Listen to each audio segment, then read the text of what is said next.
और सफाई का जादू। नमस्ते प्यारे बच्चों, क्या आप जानते हैं कि छोटी छोटी अच्छी आदतें हमें कितना बड़ा इंसान बना सकती हैं? अगर हम अपने आसपास साफ सफाई रखें, कूड़ा इधर उधर ना फेंकें और दूसरों का भी ध्यान रखें तो हमारा घर, स्कूल और पूरा देश सुंदर बन सकता है। आज हम आपको एक ऐसी ही प्यारी बच्ची की कहानी सुनाने जा रहे हैं जिसका नाम है सुरभि। सुरभि की एक बहुत ही अच्छी आदत थी। जहां भी गंदगी दिखती वो उसे साफ कर देती। और फिर एक दिन उसकी यही आदत उसे दिला देती है सबसे बड़ा इनाम और सबकी तारीफ। आखिर ऐसा क्या हुआ? आइए सुनते हैं कहानी सुरभि और सफाई का जादू। सुरभि नाम की एक बहुत ही प्यारी बच्ची थी। उसमें एक अच्छी आदत थी, हर तरफ साफ सफाई रखने की। कहीं कूड़ा बिखरा होता था तो खुद ही साफ करने लगती थी। कहीं कोई सामान गिरा हुआ या फैला हुआ दिख जाए तो वो खुद ही समेट देती थी।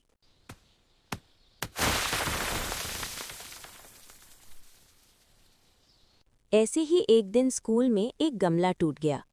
सब बच्चे टूटे हुए गमले के ऊपर से निकलकर आ जा रहे थे। किसी ने भी टूटे हुए गमले पर ध्यान नहीं दिया। पर सुरभि छुट्टी के समय जब घर जाने लगी तो वो उस टूटे हुए गमले के पास आई और उसके टुकड़े उठाकर उसने एक तरफ रखे और सारी मिट्टी को भी अपने छोटे छोटे हाथों से उठाकर उसने पास में बनी फूलों की क्यारी में डाल दिया। तभी स्कूल की प्रिंसिपल मैडम गेट के पास आईं और सुरभि से बोली, सुरभि बेटा, ये क्या कर रही हो? प्रिंसिपल मैम, वो टूटा हुआ गमला रखा था। मुझे लगा कोई गिर ना जाए और किसी की चोट ना लग जाए। इस वजह मैंने गमले के टूटे हुए टुकड़ों को वहाँ उस तरफ रख दिया है और सारी मिट्टी को दूसरे पौधों में डाल दिया है। सुरभि, तुम तो बहुत समझदार हो। वेरी गुड बेटा। ये बहुत अच्छी बात है कि तुम्हें साफ सफाई की आदत है। हम सबका कर्तव्य बनता है कि हम अपने आसपास कहीं भी गंदगी देखें तो उसे साफ करें। तुम्हारी ये अच्छी आदतें यही संदेश देती हैं। प्रिंसिपल मैडम ने जब सुरभि की तारीफ की तो वो बहुत खुश हुई। तभी उसकी सहेली सौम्या बोली, क्या सुरभि, तुझे क्या जरूरत पड़ी थी वो टूटा हुआ गमला उठाने की? माली भैया थे तो वो खुद उठा लेते। देख, तेरे तो सारे हाथ भी मिट्टी से खराब हो गए। मुझे ना ऐसे बिखरे हुए सामान अच्छे नहीं लगता। मेरी आदत है, अगर कहीं भी कोई गंदगी हो तो अपने हाथों से उसे साफ कर दो। गमले से किसी को चोट लग सकती थी। वहीं से तो मैं और तुम भी आए हैं ना, हम दोनों को भी तो चोट लग सकती थी। सुरभि की सहेली सौम्या ने उसकी बात पर ध्यान नहीं दिया, पर सुरभि खुश थी क्योंकि उसकी प्रिंसिपल मैडम ने उसकी बहुत तारीफ की।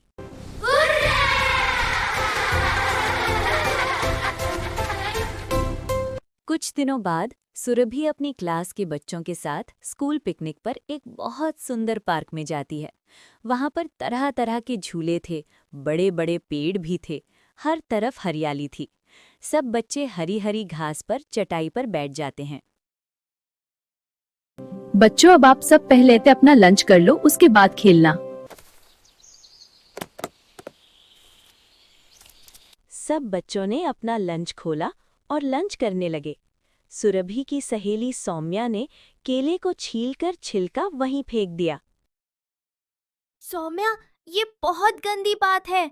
अगर उस छिलके पर किसी का पैर आ गया और कोई फिसल गया तो सोचो कितनी चोट आएगी।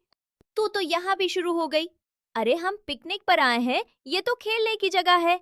हम खाएंगे, पिएंगे और खेलेंगे। अब मुझे लंच खाने दे, परेशान मत कर। कुछ बच्चों ने वहां पर चिप्स खाकर रैपर वहीं फेंक दिए। थोड़ी ही देर में बच्चों के आसपास कूड़े का ढेर इकट्ठा हो गया। सुरभि ने किसी से कुछ नहीं कहा। वो खुद ही उठी और सारा कूड़ा धीरे धीरे समेटकर पार्क में लगे कूड़ेदान में फेंकने लगी।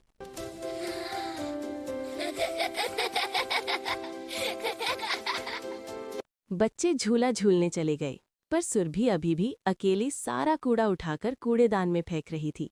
अचानक सुरभि की नज़र पार्क के गेट पर पड़े एक पत्थर पर गई, जिसे टकराकर एक छोटा बच्चा गिर गया।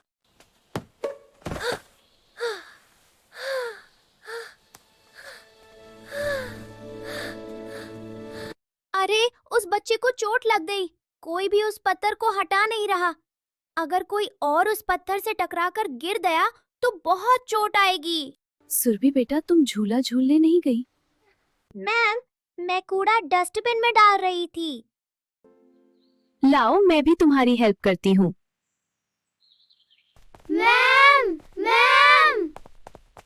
तभी उन्हें कुछ बच्चे आवाज लगाते हैं, मैम जल्दी आओ, सूरज और पंकज में लड़ाई हो गई है, दोनों झूले के लिए एक दूसरे को मार रहे हैं।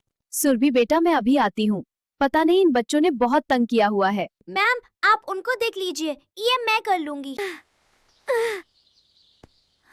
सुरभि दौड़कर गेट पर जाती है और उस पत्थर को अपने छोटे छोटे हाथों से हटाने की कोशिश करती है।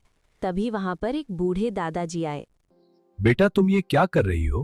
दादाजी, मैं ये पत्थर हटा रही हूँ। क्यों ये पत्थर किस लिए हटा रही हो? दादाजी, ये पत्थर यहाँ बीच में पड़ा हुआ है। अभी थोड़ी देर पहले एक छोटा बच्चा इससे टकराकर गिर गया। अगर ये पत्थर यहीं रख रहा तो फिर से कोई ना कोई टकरा जाएगा और चोट लग जाएगी। सुरभि की बात सुनकर वो बूढ़े दादाजी बहुत खुश हुए और उन्होंने पत्थर हटाने में सुरभि की मदद की। तभी सुरभि ने देखा कि पत्थर के नीचे एक पेपर रखा हुआ है जिसके ऊपर लिखा था, जो भी इस पत्थर को यहाँ से हटाएगा उसे दादाजी की तरफ से बड़ा इनाम मिलेगा। ये पार्क मेरा ही बनाया हुआ है। बहुत दिनों से मैं ये सोच रहा था कि इतने लोग इस पार्क में आते जाते हैं, पर किसी ने भी पत्थर को हटाने की कोशिश नहीं की। तभी सुरभि की टीचर और सारे बच्चे भी वहां पर आ जाते हैं। दादाजी सुरभि को इनाम में एक बहुत सुंदर स्कूल बैग देते हैं जिसमें तरह तरह के कलर्स, पेंसिल्स और सुंदर सुंदर ड्राइंग बुक्स थीं। अचानक सौम्या का पैर उसी केले के छिलके पर फिसलने लगता है। तभी सुरभि उसका हाथ पकड़ लेती है। थैंक यू सुरभि, तुमने मुझे मना किया था कि इधर-उधर केले का छिलका नहीं फेंकना चाहिए, पर मैंने तुम्हारी बात नहीं मानी। अब ध्यान रखना सौम्या, कभी भी केला खाकर छिलका सड़क पर मत फेंकना, क्योंकि इस पर कोई भी फिसल सकता है। पार्क में आए हुए सभी लोग सुरभि की समझदारी बजाते हैं। ये देखकर सुरभि खिलखिलाकर हंस देती है। इस कहानी से हमें क्या सीख मिलती है? हमें हमेशा अपने आसपास साफ सफाई रखनी चाहिए। कभी भी कूड़ा सड़क या पार्क में नहीं फेंकना चाहिए, क्योंकि छोटी सी लापरवाही से किसी को चोट भी लग सकती है।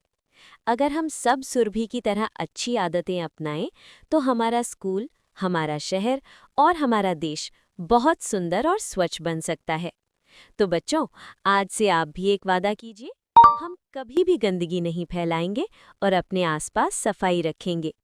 अगर आपको ये कहानी पसंद आई हो तो इसे अपने दोस्तों को भी जरूर सुनाइए।